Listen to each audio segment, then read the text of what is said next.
माझ्या प्रिय भावांनो आणि बहिणींनो, आपल्याला तारण मिळाल्यानंतर लगेच प्रभू आपल्याला स्वर्गात घेत नाही. आपल्याला पापांची क्षमा मिळाल्यानंतर लगेच येशू आपल्या स्वर्गात घेत नाही. तर तारण मिळाल्यानंतर काही दिवस, काही महिने, काही वर्षे आपण या जगात राहतो. प्रभू आपल्याला जगात का ठेवतो? अशासाठी जगात ठेवतो की आपल्या जीवनाची साक्ष इतरांना मिळावी आणि आपल्याकडे पाहून आणि आपले शब्द ऐकून लोक येशूकडे यावेत आणि त्यांना तारण प्राप्त व्हावं.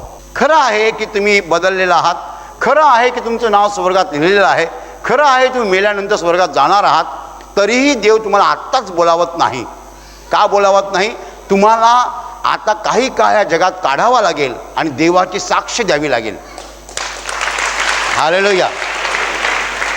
म्हणजेच येशूवर विश्वास ठेवणाऱ्या लोकांना येशूने काही काम सोपवलेलं आहे, काही जबाबदारी दिलेली आहे की त्यांनी या जगामध्ये येशूच्या नावाचा प्रसार करावा, पुष्कळ लोकांना येशूविषयी सांगावं आणि त्यांना येशूकडे आणावं.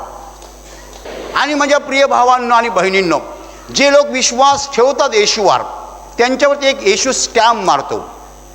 आणि तो स्टॅम्प कोणता ते समजून घ्या. तो स्टॅम्प म्हणजे पवित्र आत्मा.